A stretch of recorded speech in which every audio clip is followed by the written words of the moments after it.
Hello, good evening, everyone. Happy weekend. And how was your day? And how is the weekend going? I believe that it's going well. On my side, it was so hectic. That's why I couldn't even come out for today's presentation. But we thank God that everything went well. Today, we are going to continue from where we stopped, and we are on peace and sustainable development, which is the 1 month free professional diploma training that has been going on, provided by the Institute of Global Peace and Conflict Management. And we have a good number of participants that have been joining to uh, grab knowledge and as well as the certificate at the end of the training if they pass the examination.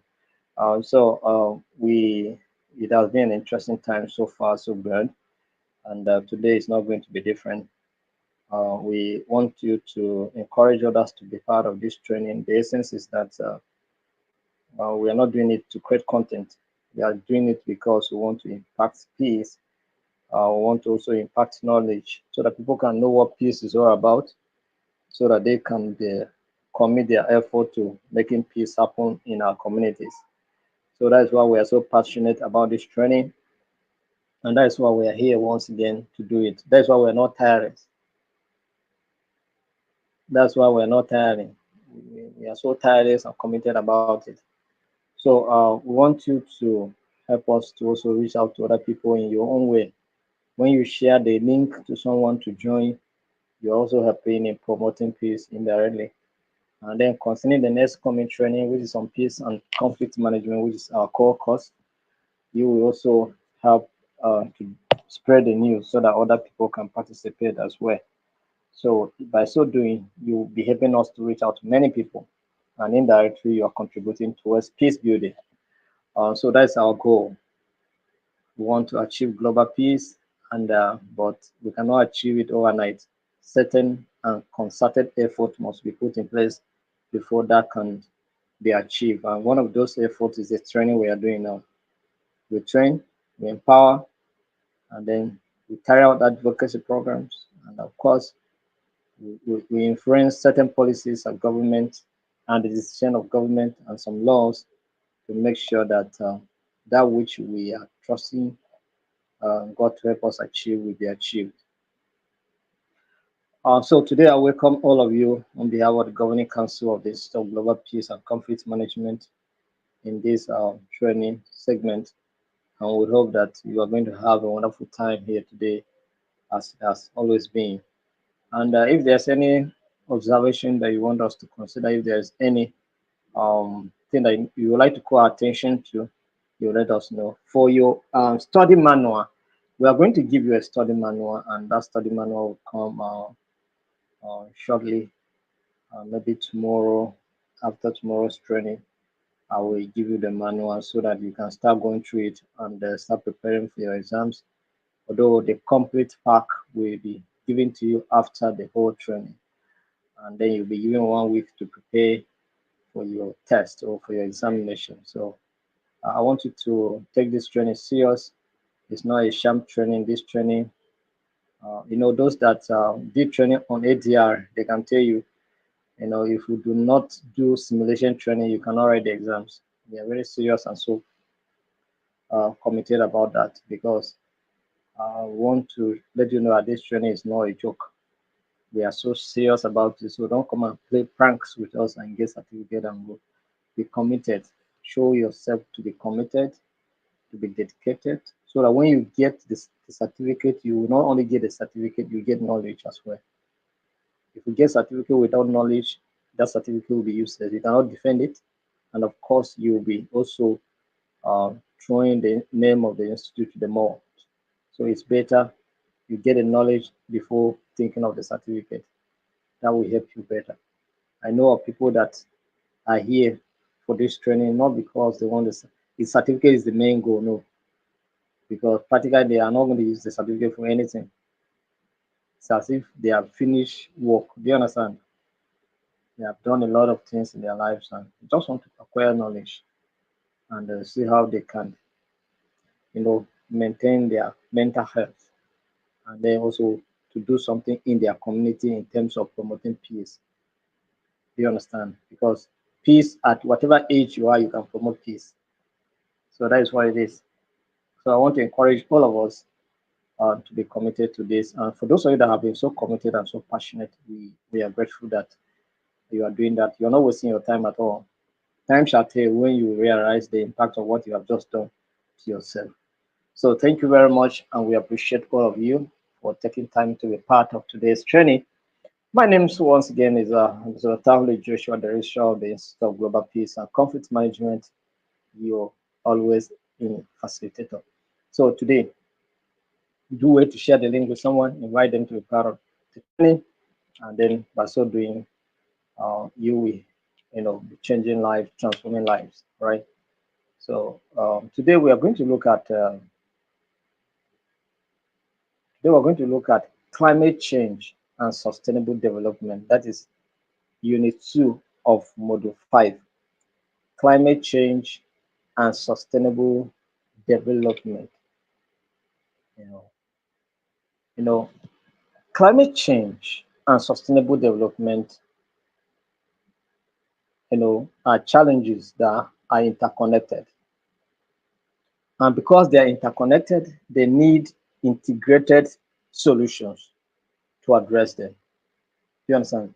They need integrated solutions to address those challenges because it cannot be one approach to addressing the issue of climate change. It cannot be one approach to address the issue of sustainable development. All right, sustainable development can be addressed in different ways: eradication of poverty, eradication of hunger, provision of good health care, provision of quality education, for strengthening of institutions, for peace building, and all of that. So many aspects that can be put in place to achieve sustainable development. And of course, there are so many ways that we can go about trying to achieve to resolve the issue of climate change. Do you understand? And that also has to do with additional change. It has to do with the way we consume resources. Do you understand? The attitude towards resource consumption, so that we'll not deplete what we have by excessive consumption.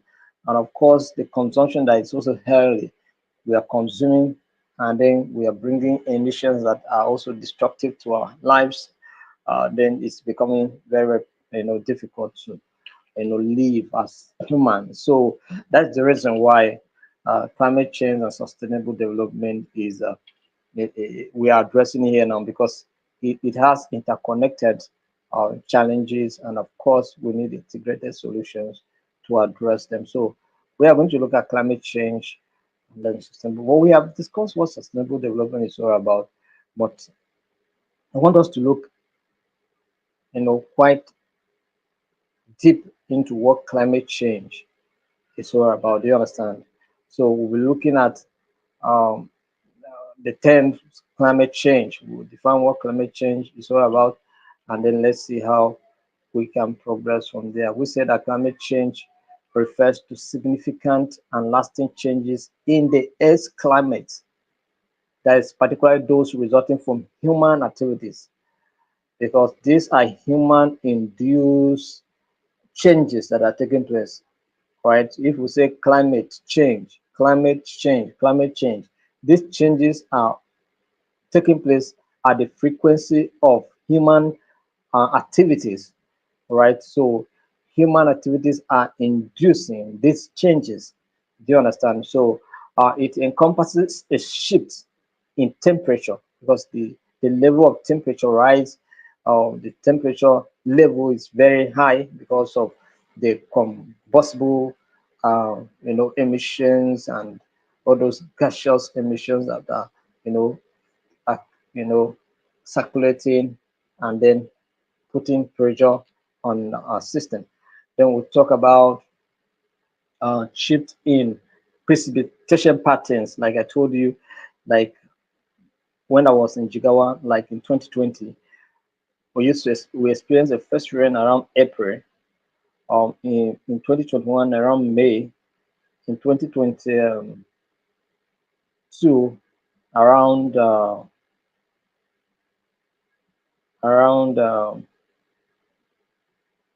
around around June. Do you understand? So in 2024, no, in 2023, I think the day I was to leave Jigawa, which was in April, that was the day we received some little drop of rain. Do you understand? Then in 2024, it took up to July for them to see the first rain. Do you understand? I don't know people from Jigawa. If you are from Jigawa, you join this training, you can confirm this. But this is the report I received, that they did not see rain. And if you look at in the northern part of the country, uh, most food crops died. Somebody sent me, one of my friend who is my classmate during the when I was doing a master's in development studies in Federal University Dutse. He sent me a picture of uh, maize, the ones that dried, as a result of drought, long term. These are the things that we're talking about. Precipitation patterns. Do you understand? Changes, the shift is happening, right? And then other atmospheric conditions over extended periods, often decades or longer. Do you understand? So these things can happen for a long period of time, and then they are not stable. You cannot define. In those days, when the issue of climate change was not so, pronounced, you can predict when rain will fall. But nowadays, prediction is becoming so difficult. You cannot predict it with mere uh, reasoning like we used to do before. Before, by just looking at the weather, you say that rain will fall. But this time around, our predictions are failing. We need sophisticated equipment to predict when certain events that has to do with weather conditions will happen. Do you understand? So some of these things are the change patterns of activities that has to do with atmospheric uh, conditions. So this is climate change for you, and these changes are not at all on our side. They are not at all in our favor. These are negative changes. When we're talking about temperature, we're not talking about a moderate temperature. We're talking about temperature that is high. Do you understand? That is listen what we call the heat waves. And those heat waves kill faster. They bring diseases. Do you understand? So this is what we're talking about there. So it's not in our favor at all. When we're talking about the temperature rise, it's not in our favor. It causes sea body water to also rise. And when the water rise, what happens? You experience what we call the hurricanes of different names. Do you understand? Of course. And then tsunamis, as a result. So it's not in our favor. And when we talk about the precipitation pattern changing, it's not in our favor because some of this, okay, we're supposed to farm like March, April, we should be planting, or early planting sometimes take place February or March. But when these things are changing, sometimes May, people are just doing their first plantation for the year. So which is not quite good for the agricultural sector. Do you understand? And for food production and for food supply chain. So as a result of that, food insecurity, do you understand? And of course, long drought means that food crops dies. And so what happened? Shortage of food supplies. Do you understand? So shortage in food supplies, and as a result, there is food insecurity. And once there's food insecurity, what happens? Hunger and disaster will happen. Do you understand? So that is it. So these changes are not in any way positive changes. They are negative changes, and they come with dire consequences for mankind, for human beings. Do you understand? So they come with harsh consequences. Look at the last one that happened in the US, the Polycom meeting. What happened? Destroy a lot of things. People may be evacuated, but properties were not evacuated. So they destroyed it. You understand? And so, and those that did not insure, thank God for them that their insurance is working. If it's in an environment like ours where insurance doesn't work, you don't understand, or maybe it works selectively, then you understand what I'm talking about. Over $38 billion as losses being counted. And out of that, about 4 to 5 billion dollars are not insured. So those people is a gone. You understand? And then those people will now have to start from the beginning again, from the squash. So these changes are not in any way positive, and they are not in our favor. So this is what climate change is doing. But let's look at what are the causes of climate change. What is contributing to this negative factor that we're talking about? What is causing these changes? Do you understand? What is responsible for these changes that we're talking about, that they are not negative, they are not good for ourselves as humans? Number one is the greenhouse gas emissions. The greenhouse gas emissions. How does this happen? When we're talking about greenhouse gas emission, where are the emissions coming from? These emissions are coming from the burning of fossil fuel, that is coal. We use coal for a lot of activities, right? Maybe for construction, for tie, and all of that. We use it. It's good. We use it to make good roads for ourselves. But while we are processing and producing this, it causes a lot of emissions that are inimical to our well-being. Do you understand? Then we'll talk about oil production, crude oil exploration. Do you understand? We we need PMS to move our vehicles, right? That's fine. That's for our own good. But in this, there are consequences. Environmental degradation, of course, even the fuel we are using, the leases from those fuel, from the exhaust, are causing health challenges. Do you understand? And we have a lot of cars moving here and there. So the exploration process and even the consumption of the byproducts of these things are also a problem to our health. Do you understand? And these are contributing to these greenhouse gases that we're talking about. And then we'll talk about the natural gas. All of these are the sources of the greenhouse gases emission. Do you understand? So we talk about deforestation. When you cut down trees, what you are helping to do is to also, that is, there is nothing when we what with the trees, when we breathe out, what we breathe out is the trees, and then what we take in comes from the trees. Do you understand?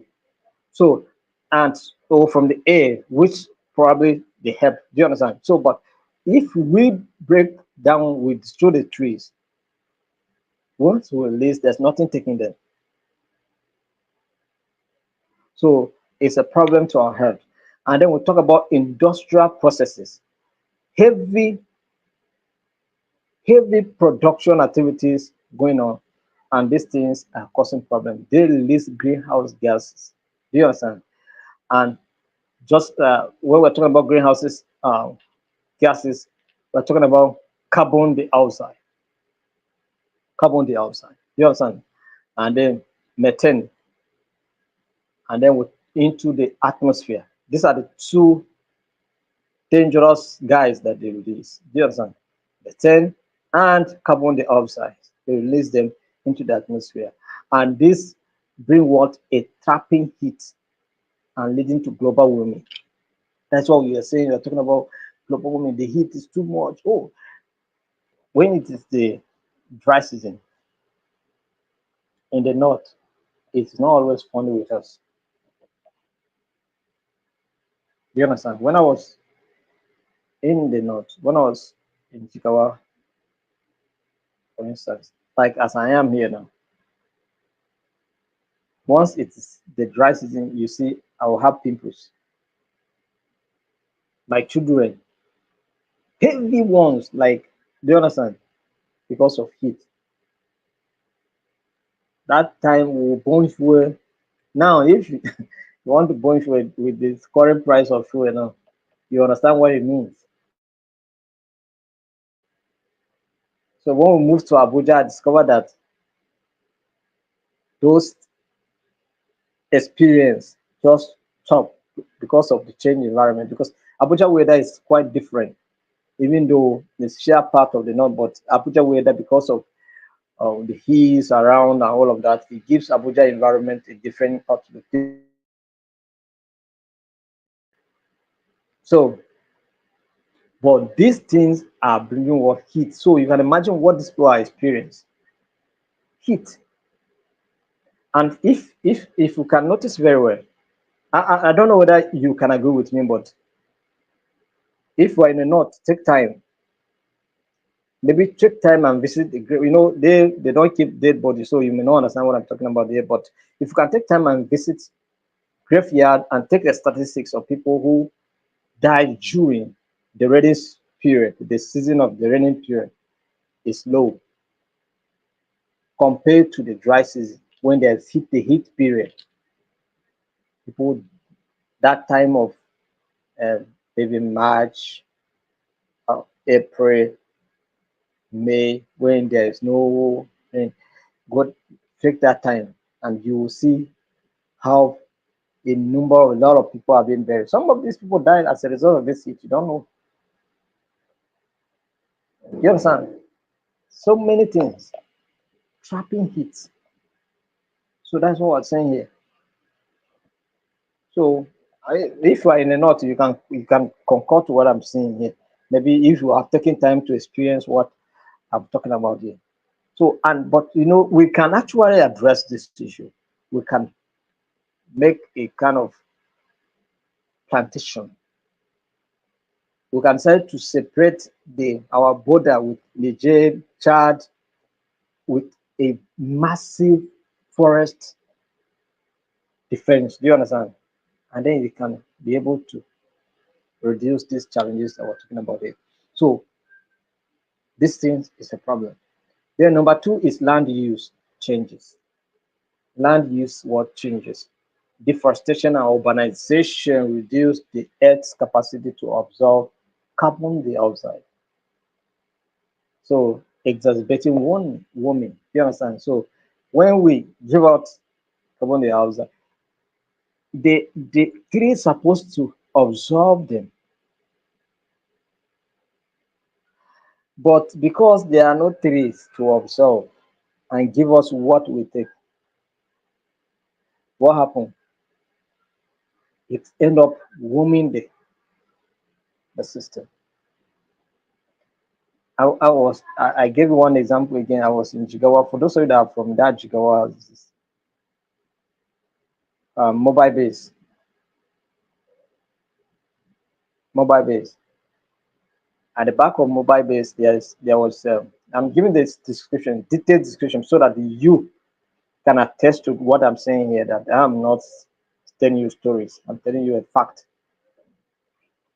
At the back of mobile base, there was a particular forest, not too big, but there was a forest there. Over time, I noticed that they started depleting. They were cutting the trees. They were cutting the trees. Cutting the tree. I was wondering what is happening here. I even made a video.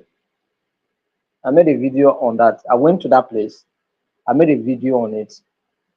I shared it some times ago. I went and video and I say something. I say we're talking about global warming, and look at this tree has been cut down. There was a forest here. It was they remove everything in the name of what? Urbanization. They allocated that place, plots to people, and then they started building. Started building. No tree was remaining. No, not even one. That's how we disregard what I'm. So we live in that kind of situation, cutting down trees indiscriminately in the name of development, in the name of urbanization. We can develop with trees. What amazes me is that sometimes to plant these trees again is a problem. We cut them, but to afforest them again is a problem. plant new ones to replace those ones we cut. It's a problem. So these things are contributing to some of this talking about. Agricultural practices, you know, certain farming activities or practices contribute to emission of greenhouse gases. That's including livestock production and rice cultivation. So we eat rice, we enjoy it. We eat animals, we enjoy them. But some of these practices are not good too. Most especially like livestock, where we refuse to do ranches. They are causing problem. Do you understand? Or where we don't have money. Let me not say we are refusing to do ranches. Where we may not have money to do ranches. You understand? So all of these things can be a problem. And then rice cultivation also generates some of these, release some of these greenhouse gases. So, and this has, you know, they're giving us negative responses such as rising temperatures, extreme weather events, sea level rise, ecosystem disruptions, human impact, and so many other activities like food security and all of that. So they have been our challenges. You understand? So, but let's look at in depth some of these challenges, some of these impacts, the impact of climate change on global security. You know, the earth and the life in the earth system or in the ecosystem. You know, we are living in ecosystem if you want to take it that way. All of us are living in ecosystem.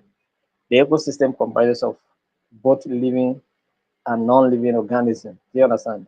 So all of us are living in an ecosystem, and we all survive on what is obtainable in the ecosystem. We eat the animals. Sometimes they eat us, depending. And then some animals eat other animals. Some eat grasses. Do you understand? So in one way or the other, we are surviving. We depend on something. The ecosystem is interdependent. Do you understand? That's we are not independent at all. We depend. We are dependent on something. We depend on something to survive in the ecosystem. So even the grasses depend on the soil. The soil also depends on something. So all of us depends on something in the ecosystem for our survival. So and because of climate change,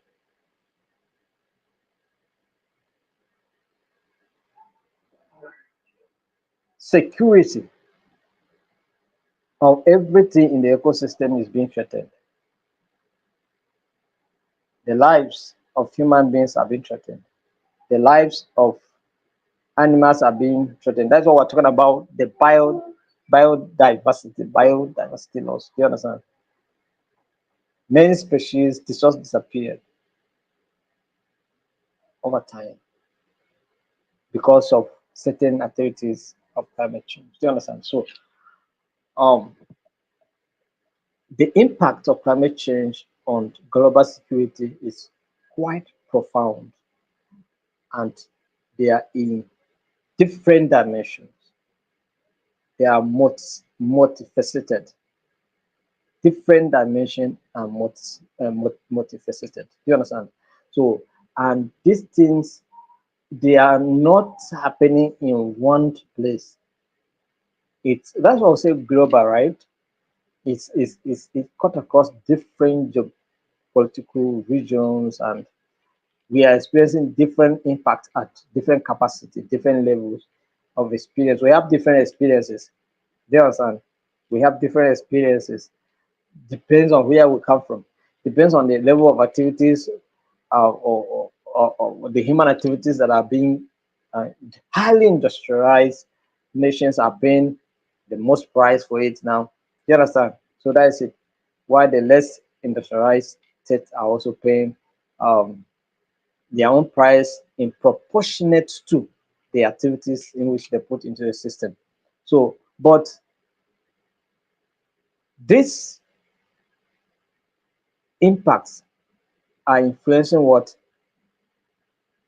Geopolitical stability, economic conditions, and social cohesion. All of them, they're affecting, the impacts affect all of this. That's why we see high tension, fighting here and there, movement, um, herdsmen movement, colliding with farmers and all of that. All of these things are happening all around the world. So, but let's look at some of the aspects of the climate change or how they affect global security. Number one is resource scarcity. Resource scarcity. You know, because in a heat period, the demand for water, for instance, is much more than any other time. The demand for water in a heat period is much more than any other time. Some of us will take baths more than 3 times in a heat period. We drink more water in a heat period. And what you are doing simply is that as the demand for this particular resource is high, there is what we call scarcity, resource scarcity, water scarcity, water scarcity. All right, changes in precipitation patterns and increased evaporation can lead to water shortages. You know, sorry, by next year, our training is going to change a lot of things. We are going to uh, be, be doing a lot of things to make our training to be more, um, we have a lot of visuals so that you can see what we're talking about here. You understand? We'll bring a lot of pictures, a lot of um, changes that we're talking about here that you can see them read. Now, because we are going to do a lot of things we have started working on it already, so that probably by next year our training will be more standardized than the way it is now, because of a lot of things that we'll be showing you in the course of the training. Some of the things, if you see the pictures of what we're talking about, you can understand them better than the way I'm explaining. The way I'm explaining, when it's accompanied with pictures and maybe some other visuals, so you can understand it better. Do you understand? So next year, our trainings are going to be more sophisticated and better than what we are experiencing now. So just bear with us for now, um, as we progress. So when we talk about resource scarcity, is as a result of the impact of climate change. What we're saying here is that in the heat period, as a result of excessive heat, which is an impact of climate change, what happens is that the demand for water increase. And when the demand for water increase, there is what we call scarcity. But apart from the fact that the human also themselves are taking more water, the water on its own is being dried. Why? Because of heat. You understand? It's being dried. And then what happens? It causes people to move from one place to another in search of water. And as they are moving, what happens? There are clashes. There are clashes. Because I am trying to protect what you are coming to encroach. Do you understand? I'm trying to protect because I know that water scarcity is looming. And so we have what we need to protect. And you also want this thing. And so it's a matter of who is strong pass. Do you understand? If you must take it, you must first and foremost, you know, show something. Do you understand? So this is what we're talking about here.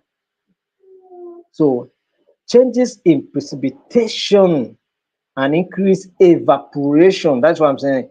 That's drying. The water itself can dry on its own. That's evaporation. Apart from the fact that This global warming reduces the level of water rainfall. That's number one. Number two is that the water itself is just drying on its own through what we call evaporation as a result of heat. Do you understand? And then this leads to what water shortage, heightening tensions between communities and nations that share water resources. Does this make sense to you now? You can see some countries fight because of farming, fish farming. Do you understand? Or fishing um, activities. So you don't need to come and fish here. This is my water. And then the other, this is our water as well. Do you understand? These things are happening like that. They will talk about food security. Climate change affects agricultural productivity, leading to food shortages and potential famine, which can trigger conflict and mass migration. People are moving mass in search of food, in search of food. Some of our brethren, they in search of greener pastures. What happened? Some travel through desert to the Mediterranean Sea, cross Morocco into Spain. By you can imagine the risk people are taking to get to Europe. You have been hearing the stories, people die as a result of all of these things. Some being consumed by fishes in the river. Do you understand? So what are we talking about? Food security. So this climate change is affecting food productivity.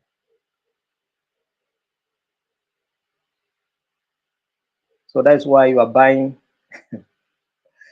a bag of rice, 100,000. I don't know in your area, but some areas it has gotten to 100 and above. Some are still evolving around, oh, they're around 95 and above. Do you understand? So that's what it is. That's why you're paying more now because these things have caused a lot of problems. Food insecurity. Then, number two is increased immigration. Another impact of climate change is increased what? Migration or migration, if you want to call it migration. So we have what we call the climate refugees. We have so many people, refugees, who are people that are trying to cross to Italy, those are trying to cross to Spain. So many people, we have so many refugees come. Do you understand? So many refugees come not because of any other thing, but they are moving as a result of in search of what? Greener pastures. So and some countries they have policies regarding what immigration. So when you are coming, they have a number of people that they can accommodate. So once that number is exceeded, any other person, you are a refugee, they'll keep you somewhere. And then some of them source for other countries to accommodate you. And then they take you, some of you, they send you to Turkey. Turkey will say, okay, you also Cyprus, call it, UK, call it, Poland, call it. Do you understand? They don't want to push you back. They just want to see where they can put you, but you cannot go to UK. UK say we have reached our limit. Go back or stay in the camp. If other country want to take you, they can take you. Do you understand? So this is what's happening. Climate refugees. That is extreme weather events, sea level rise, and resource scarcity may force people to migrate.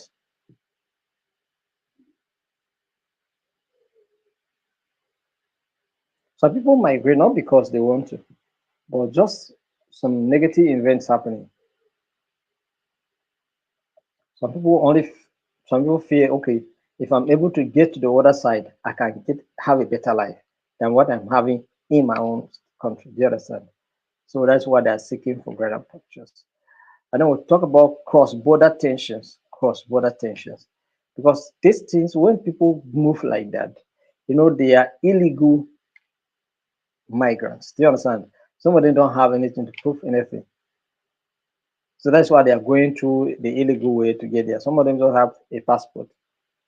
Do you understand? So as they are coming, there's a challenge because you don't know who is coming in. When we are dealing with the issue of global terrorism, do you understand? So you don't know who is coming in.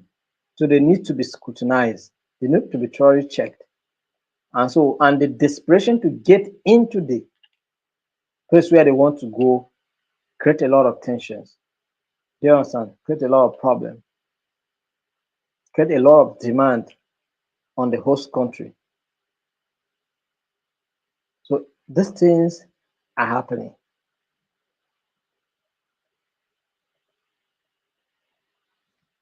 Then we'll talk about economic impacts.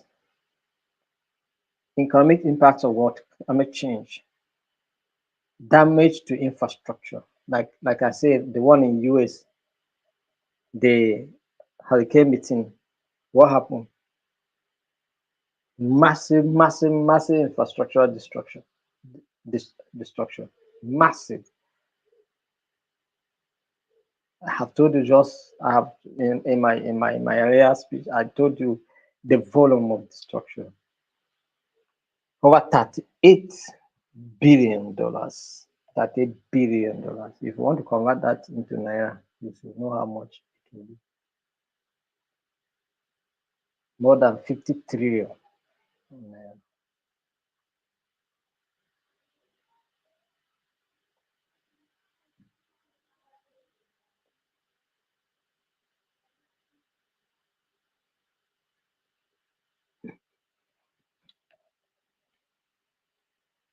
So, economic inequalities. Vulnerable population often bear the brunt of what climate impacts, worsening inequalities and social unrest. These things they exacerbate what social inequality or even economic inequality as well. Because when this adverse event happen, and whenever it happens, the poor people are likely to receive more of it. Because a poor person, the way they build their own houses, they cannot withstand, they are not resilient. Their houses cannot resist anything. Anything can wash it. Wind will just pack it. Water will just pack it. It's only those that are way to do that they build quality houses that can resist, can also resist any level of flood. You understand? They can withstand any level of what earthquake. Do you understand? If there's an earthquake and the house is way rooted, it cannot collapse. Do you understand? But the houses of the poor people first go down. If they survive in poverty. Do you understand? Poverty increase as a result of this event. No matter the level of intervention that government is giving, can never equate what you already have. You can imagine, yesterday I was just imagining during Buhari tenure, they were giving what we call conditional cash transfer to poor people. Now, how much was this conditional cash transfer? 5,000. I was now asking myself, how?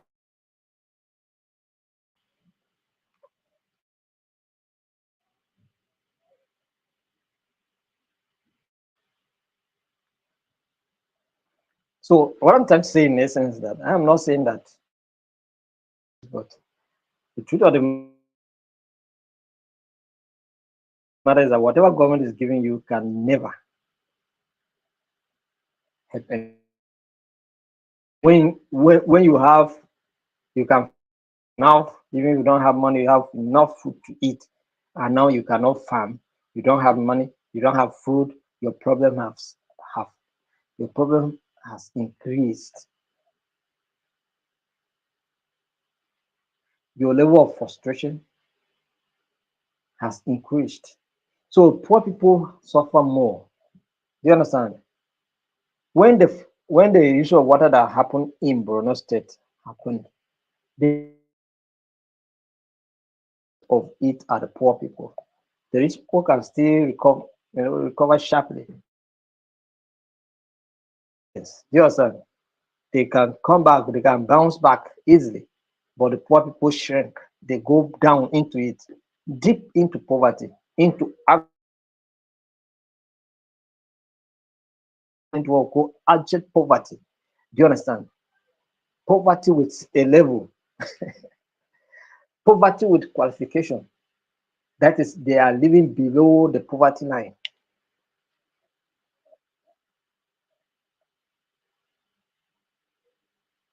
So economic impacts are there of climate change. So if you don't know what climate change is causing us, it's causing a devastating impact.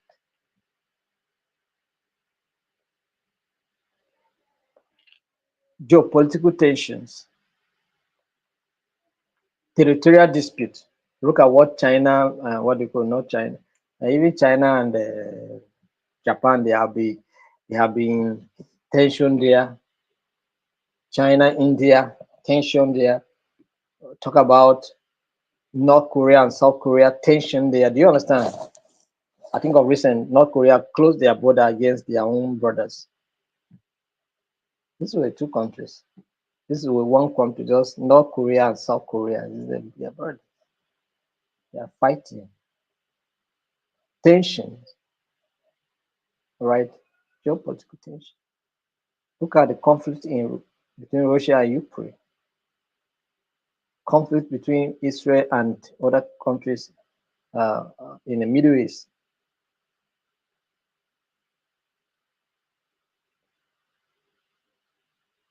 Problem in the West Africa.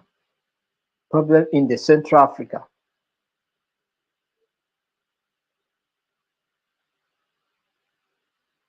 So all of these things are causing problem. And many of these things that we are seeing happening, they are happening as a result of climate change.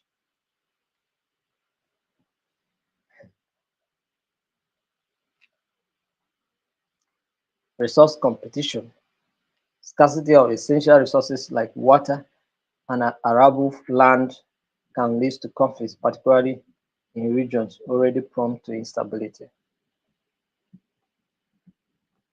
The Middle Belt in Nigeria, very troubled region as a result of struggle over resources, scarcity of resources.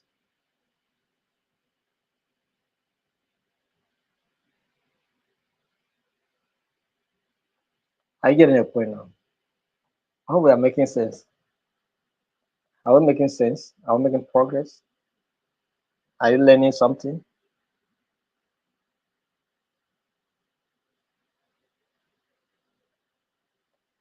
Then another impact is on health, health security, public health risks. Climate change can exacerbate health issues, including the spread of diseases. Spread of diseases. I say, you know, heat. I can I only imagine what my children used to go through when during the heat period. One, sleeping in the night is a problem. Two, their face look like no. You understand? It's during this kind of heat period that you have chicken pox and it's a lot of so many of those things coming up. Yeah, you understand? So health issues, heat related illnesses, and respiratory problems due to air quality deterioration deterioration, straining healthcare systems, and potentially leading to unrest. So our hospitals are being overstretched as a result of these events because many people are the demand on healthcare system is much. No much doctors, no many nurses, and then what happens? People begin to suffer. You go to hospital, even to see a doctor is a problem because so many demands. Impact on military operations. Impact on what? Military operations because cross-border movement are happening. And what is happening? Some of them are crossing with dangerous materials, dangerous weapons. So it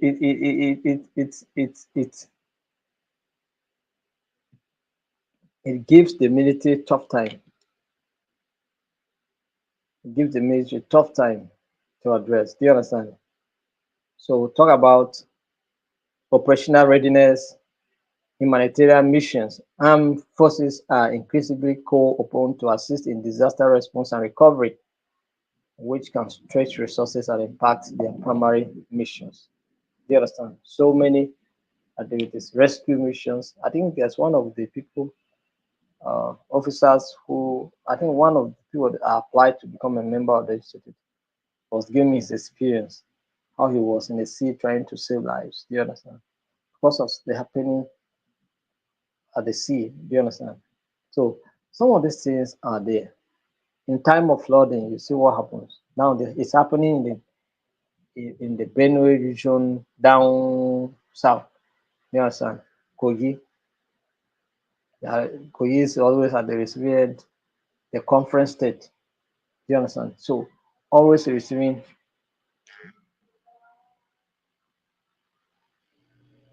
a greater portion of these flood activities. National security policies integrating climate risk. Governments are beginning to incorporate climate consideration into national security strategy, recognizing that climate change poses a significant threat to stability and security. Of course, they have to integrate those policies in their military operations or security policies because climate change, whether you like it or not, is bringing some of those things. And is the fact is that we begin to every policy of the government should anticipate the impact of all of these things and then make proper arrangement for it. Empower NEMA, National Emergency Management Agency, empower the Ministry of Humanitarian and Social Development. Do you understand?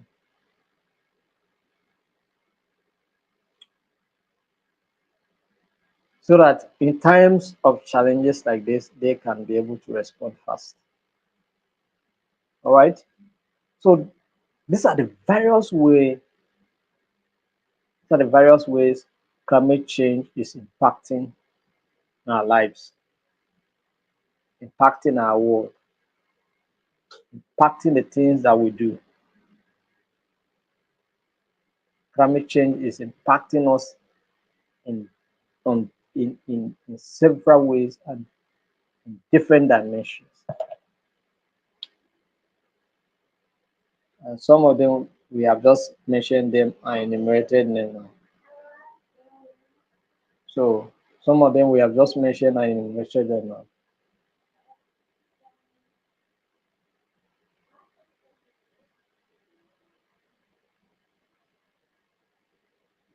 So now let's look at how we can make effort to mitigate some of the impacts we have just discussed now. Are there ways we can mitigate what we have just discussed here? All right.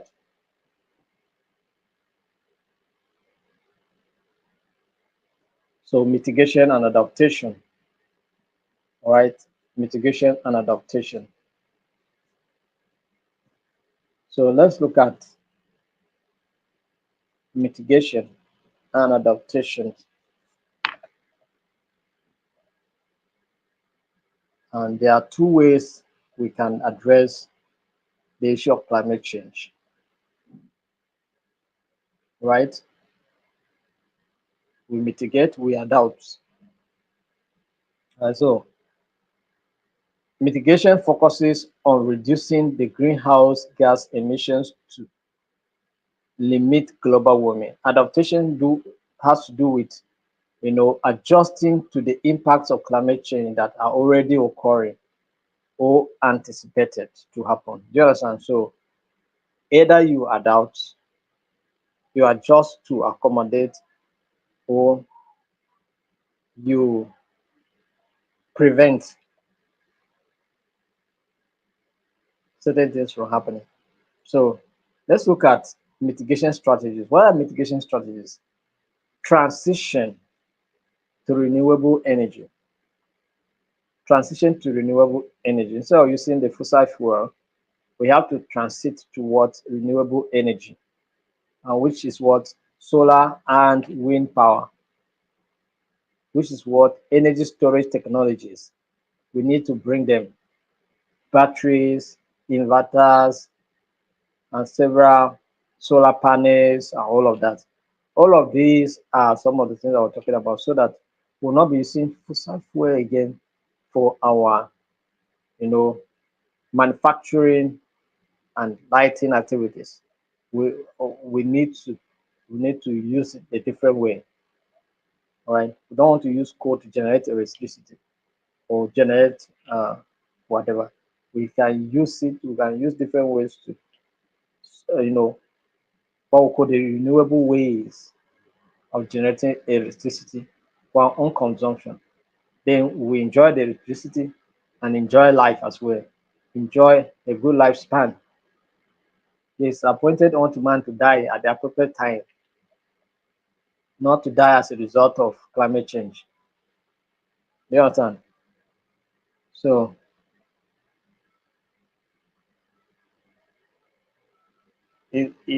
all of this thing we are enjoying is for our own good, but it's better we should enjoy it in a way that can enhance our longevity on earth. Do you understand?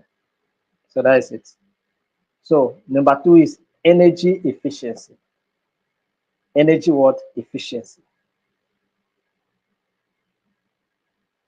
So you need to build standards, right? Design materials that you know reduce energy consumption. There are some, the kind of fridge that we use in those days that they consume electricity very well. But there are the ones that we're using now, even with I pass my neighbor, it can still pick. Yes, now the Hisense, the Hisense fridge I'm using, I pass my neighbor used to pick. You understand? That is reduced energy consumption. Those bulbs that we used to have, those red one, you should be remember, right? Those red bulbs, they can generate heat, they can consume electricity, but now we have the white one. This one they consume little. Do you understand? So these are the things I was talking about. So standardize materials in such a way that it will reduce the level of consumption and of course build what we call efficiency. Yes, and promote efficiency, energy efficiency, efficiency appliances. Yes, your your your your electric what do you call it?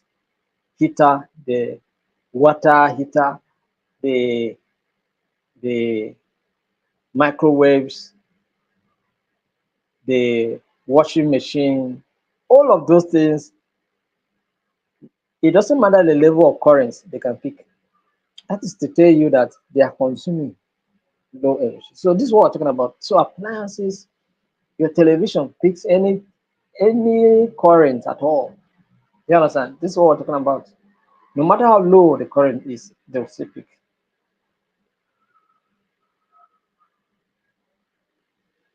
So energy efficiency, transportation improvement, public transport or public transit, that is expanding public transportation options to reduce the number of vehicles on the road. Many people may not have business traveling, you know, driving to work.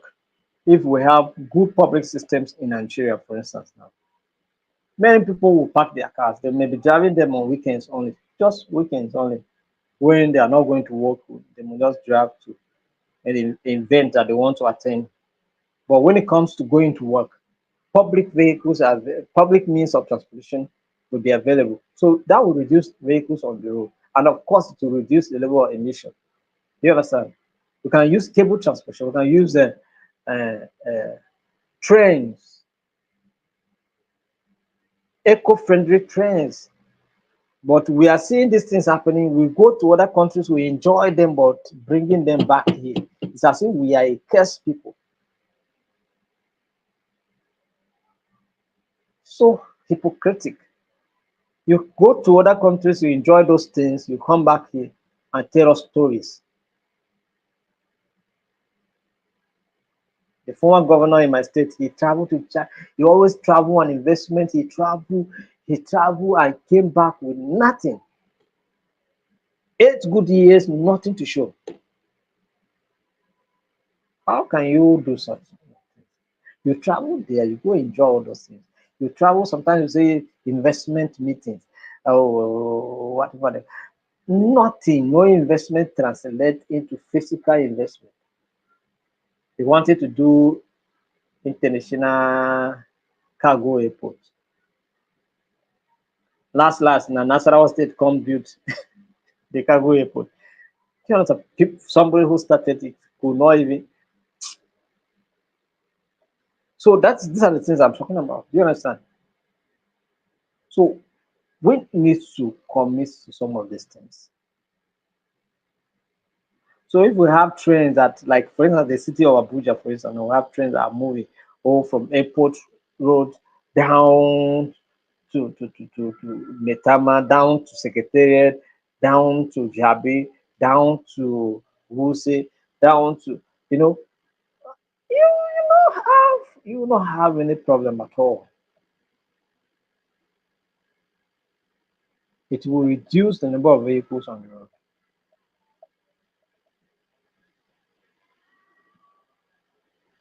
Myself, if there's a train going to my office in Jabi, there's no need. In fact, I'm tired of even driving every day to work. I can save my energy and do a lot of activities in the office. While I'm in the train is going.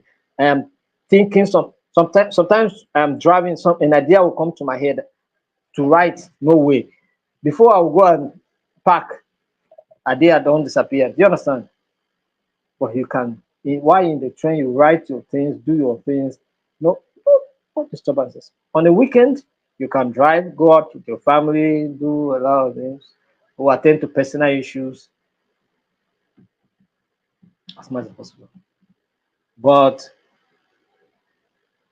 oh,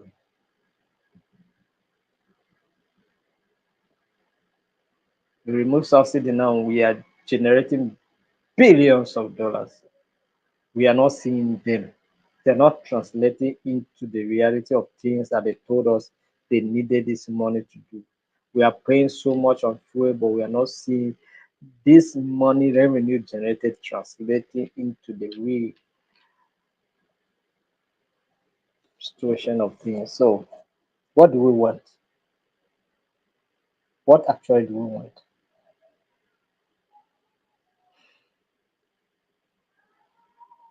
So, public transit must be changed. Electric vehicles. In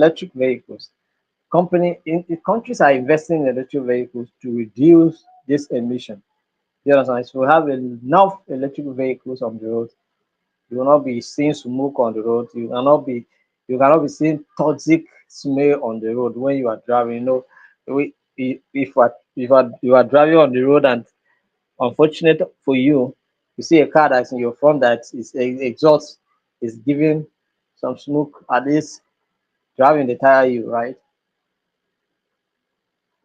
So you have electric cars, you not see all of those things. So we need to invest in also invest in nodes and the other vehicle productions companies in our country to produce electric vehicles. They have the technology, they can do it. They are doing it just to amplify it. So and so that will make those cars affordable. So that if I want to buy a car, I will not be looking for PMS cars or gas cars again. I will use electric cars. But if they can produce the one that will use with water, will help so that water will finish inside. I will just dig borehole for myself. So things like that. Do you understand? So sustainable agriculture, regenerative farming, implementing practices that enhances soil carbon storage and reduce emissions from agriculture, crop diversification, growing a variety of crops to improve resilience and reduce dependence on single crops. So there are improved species or seedlings. You understand of some of these things. So we need to use them so that it will reduce some of these issues. Forestry and land use, restore, reforestation and afforestation. That is planting trees to absorb carbon dioxide from the atmosphere can help. Do you understand? So sustainable land management, adapting practices that maintain ecosystem health while allowing for agricultural urban development. So these are the things. Waste management, recycling and composting, right? Re- Recycling and composting, right? Reducing landfill waste and methane emission through improved waste management practices.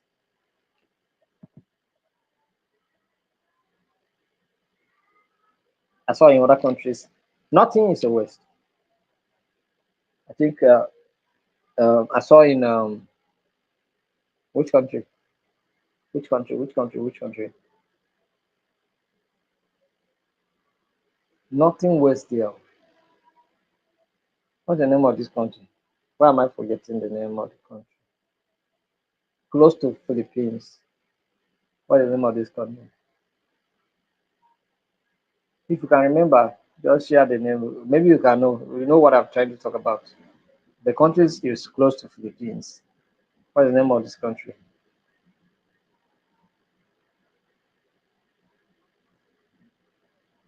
Indonesia. Indonesia. Nothing waste there. They have a very good recycling mechanism. Circular economy, promoting systems that reduce waste and encourage the reuse and recycling of materials. So carbon pricing, carbon tax, that is implementing tax on carbon emissions to incentivize reduction. So those companies that are producing high carbon, they should be taxed very well. Let them pay heavy tax so that it will encourage them to begin to adopt production activities that reduces the high emissions of those things. And then cap and trade systems, establishing mark-based systems that limit emissions and allow trading of emission permits. So if your product that you want permit you to export or trade, we must check it. If it's the one that emits anything, you'll be taxed very well and also not even permitted to cross anywhere. You understand? There are some of our products that you cannot export them because of what I'm talking about here. There are some trade limitations. You cannot trade them because they are considered as hazardous to their health. So you cannot export. So what are the adaptation strategies? Let's look at some of the adaptation strategies. Infrastructural or infrastructure resilience, flood defense. Look at, I say, if I happens to, for instance, if I happen to the governor, if I happens to be the governor of Benue State, for instance, now, you will never see water entering the Makodi town. You will never. You will never see water entering Benue State University.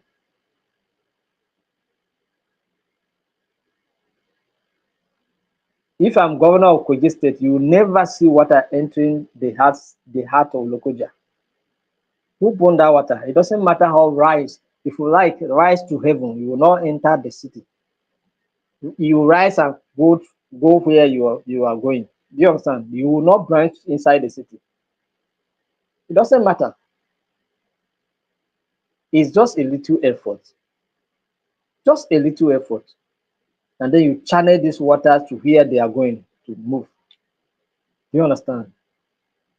Build flood defense. No matter how what it, I'm not talking about dredging the river because that would be so capital intensive that it will require the effort of maybe the federal government to be able to do that. But on your own as a state, what can you do? Every time people are running that flood is coming. No, not me. If I am there, it will not happen. It's just a little effort. Just raise the riverbank. Oh, we have stones that are wasting around. We have things that waste. Stones are just wasting around. Just raise the riverbank a bit. That's all. The water will come and flow and go where it's going. Straight. And these things, you can make these things too. You will not just raise the bank, you make them a tourist site and to generate revenue for you as well. But we don't want to do these things. We see them elsewhere, but here, do it here. No. We say when there's flooding, we make noise. Oh, flooding, people are dying. Oh, people are displaced. NEMA, come and give us money. NEMA, come and give us relief materials. NEMA will pack materials and give. Money will come. People will contribute. Dangote will contribute 2 billions. This one will contribute this 1 billion. At the end of the day, where is that money going? You don't know where the money goes. In the people that they were crying that the money, they need this money, it doesn't enter them. Okay, use this money to do what we're talking about, build a flood defense. No way. So what do we actually want? So every time we'll just be crying and be making, begging for help for what we can do.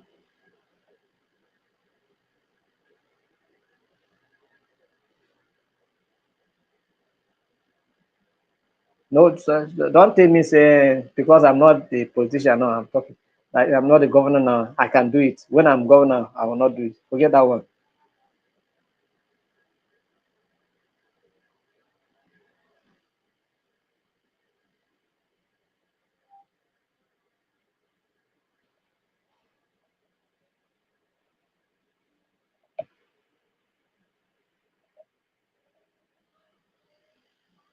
So flood defense is very important. Defense is good.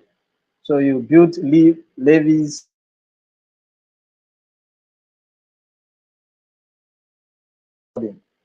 right? That's more climate resilience buildings. Design structures that can withstand extreme weather events. Let's design that. Don't allow people to build houses anyhow. Let the buildings must be buildings that are designed to be able to resist some of these events from happening. Water resource management, efficient irrigation, rainwater harvesting, capturing and storing rainwater for use during dry periods, not the useless one that we do that at the end of the day we say dam break. How dam break? How? These are controllable things. Do you understand? Any dam that is built for water storage, that dam is controllable. Do you understand? I am only imagining why we are not so responsible at all. How can you allow water in the dam to be so much ri- rise to a point whereby it threatens the breakages of the dam, yet you cannot release the water? What what level of irresponsibility is that? So all we need to do is, as the water is heaping up, what do? Release it small, small. Don't wait till you come out. You know, the problem with us is that I don't know whether we do these things intentionally so that we can get money from government or what. I don't understand. So that people should cry, and then when money is released, we we just corner the money. I don't understand. Otherwise, what is there? Water is hippie. You are monitoring it. There are people that are monitoring how dams are built. So when it gets to a point, you release more, you release more, release more, release more. You will not feel the impact. See what is happening in the Benue Valley down to Kogi as is now.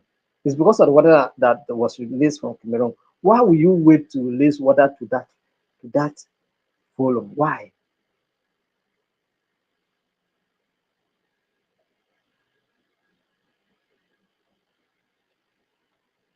Ecosystem based approach. Ecosystem-based what approaches: wetland restoration, biodiversity conservation, protecting and restoring ecosystems to enhance their resilience to climate change. So, public health initiatives, disease sovereigns, health infrastructures to be strengthened to make sure that they take care of some of these animals. Community engagement and planning, local adaptation plans involving communities in developing adaptation strategies tailored to local needs and conditions will help to reduce, because some of them are not aware of this things. When I was in Jigawa, still flooding in Hadija, all the farms just wash away everything. So they need to be incorporated, they need to be educated. Educational awareness. That's what I'm saying. They need to be educated. Educational awareness. Disaster preparedness. Yes, we must get ready for it. It in case it comes after we have done everything. But maybe we are taking one away. Or maybe, for instance, maybe we have a dam, the rain is falling, water is entering. Or maybe we have this kind of rain that it rains so excessively and maybe for some days. Do you understand? So, and then maybe we are taking one away and dam break or anything like that. In that kind of situation is we can understand. So, but we must get prepared. Early warning systems, emergency response planning must be in place. And I think that's what NEMA has been doing and running around. All right. So, but let's look at finally climate justice and equity.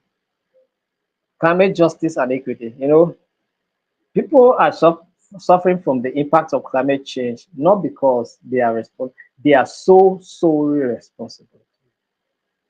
There are some people that their activities are contributing so much to this. So it means that people like Dangote should be paying us more money. Yes, they pay, but they should pay more because their production activities affect our health. So they should pay more. Do you understand? That's what it is. They should pay more. So that's what we're talking about: climate justice and what equity. Pay according to your proportion.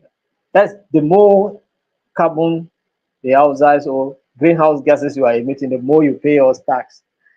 You understand? So that's what we're talking about equity. So equity is not equality.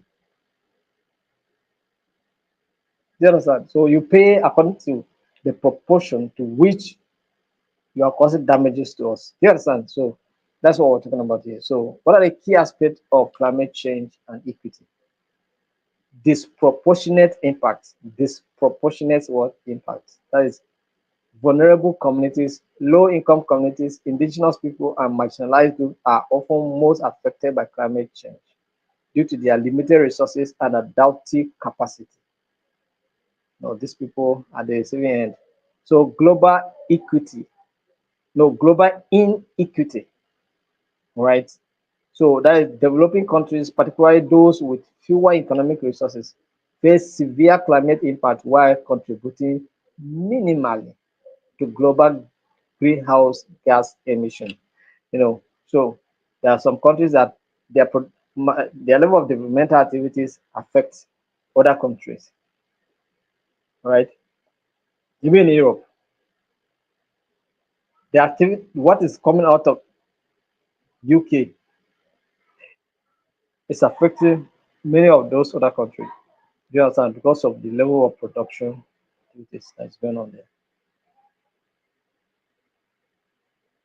Historical responsibilities, colonialism and industrialization also have their own consequences. So industrialized nations have contributed significantly to these emissions.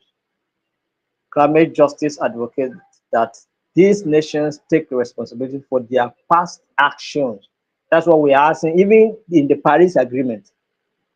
That Paris Agreement, if you read that document, you discover that much is being expected from the developed countries because we consider them to have released more of those impacts of those greenhouse gases because of their developmental activities. Do you understand? So they should pay more to address these issues.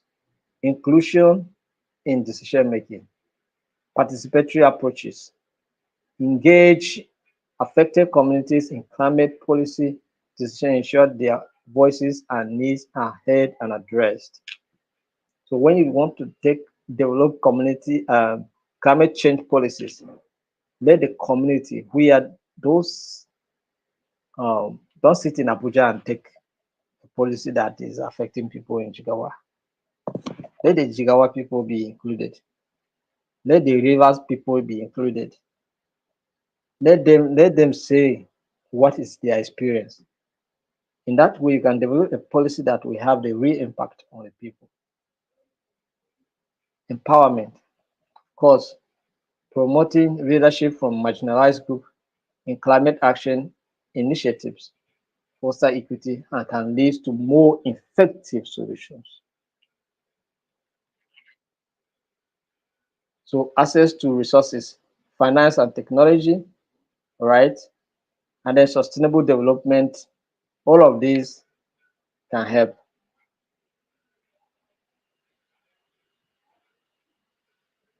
Intergenerational equity, that is future generations. We're talking about sustainable development. So climate justice emphasizes the need to consider the rights and needs of future generations so that we will not just eat everything, exploit everything, and destroy the earth and then leave the next generation in trouble. No. Environmental justice, pollution and land use, addressing the inequities in exposure to environmental hazards, such as pollution from industrial activities. So all of this, the people that are releasing these gases, they must pay more. Global cooperation, yes, we cannot, no country can do it alone. It needs the cooperation of all nations to be able to address this issue. And I think that's why the Paris Agreement was signed, right? Paris Agreement on climate change was signed. Many nations are, party to what took place in Paris, right? So these are the issue. So climate justice and equity are essential for effective climate action that is just and inclusive. So let it be implemented.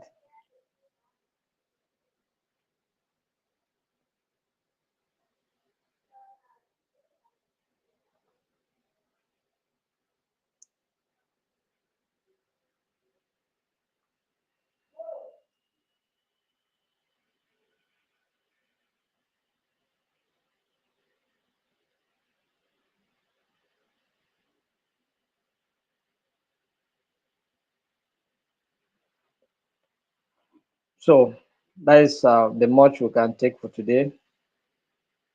I hope that you learned something.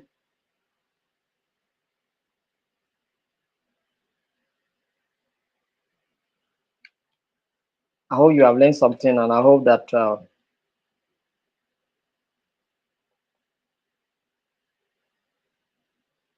we are good to go. Any question?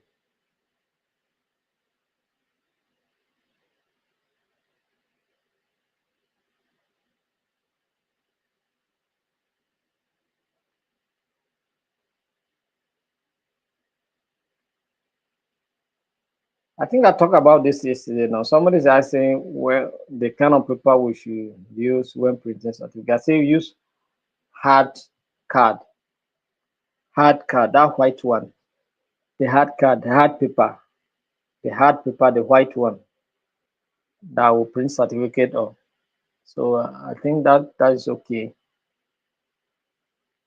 The hard card, the hard paper, the white one, or maybe okay, or maybe when we are printing each of the certificate, maybe okay. For instance, now, uh, emotional intelligence. Let's consider people use the hard card, the white one. So maybe alternative dispute resolution. When they are printing their certificate, they will use what we call they will use.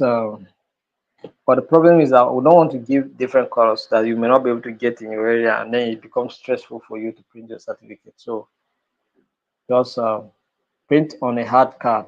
That's just it. White or any available color you get, no challenge. The color of the certificate does not change anything.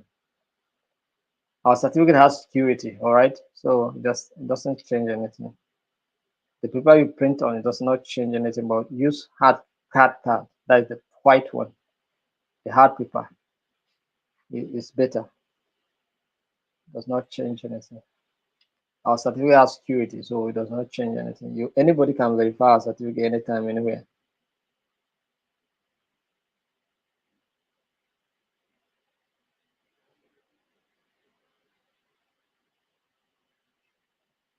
More explanation on how Nigeria failed on the agreement with Cameroon.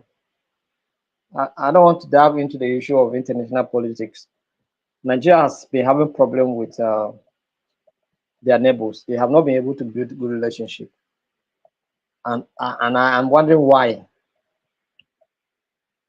You understand? I'm wondering why, because maybe it's because some of these things is as a result of corruption. Some of these people want these negative events to happen so that they can make money on them. So that's why they don't want to enter into a proper pack. You understand? What's the big deal if you can? Why can't you agree with the Cameroonian government that at some point to release water so that you can all come and release water in a large volume like that? It's affecting our people. You understand? What's the big deal there? But the way we are doing that, Nigeria has a culture of not blending well with their neighbors. Look at what happened in the Benin Republic or recent in the educational sector. It was not good enough. That the kind of damage the Minister of Education did to Benin Republic was, how can you come to the national television and discredit the whole national educational system? And if you look at the very well, the education system in Benin Republic is even better than Nigeria. They have a well functioning educational system than our own. Forget all the stories. Forget about arguments. It's not arguments. It's not about arguments. It's about reality. Do you understand? It's about fact.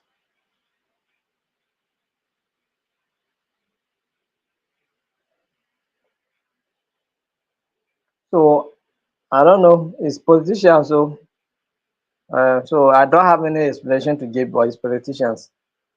They are the ones that know what they are doing in that regard. So, but our people kept suffering. Our people kept suffering because of their, inability to be able to build good relationship with their neighbors.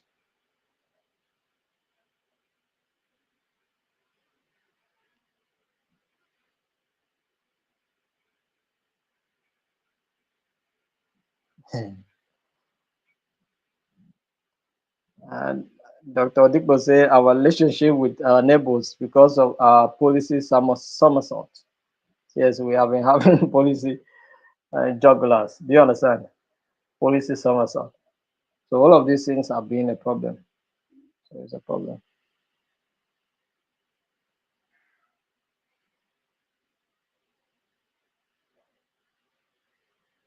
So so these are the issue. So thank you very much and have a wonderful evening. We'll see you by tomorrow during our simulation training and then of course our training in the evening. Have a wonderful weekend. Enjoy your Sunday and pray for me for more strength. Our foreign image among African, especially West Africa countries, is bad. Why Nigeria is leading ECOWAS? That is, Nigeria is the one. We have the headquarters of ECOWAS here. Nigeria is. Let's just forget about the international. I don't want to dive into international politics because it's the diplomatic relationship is not good, right? These are diplomatic affairs, but the foreign. I don't know what that is for the foreign ministry that is not working very well, but our diplomatic, um, the bilateral relationship is not working as expected. Not working as expected. Thank you. Have a wonderful night. See you tomorrow.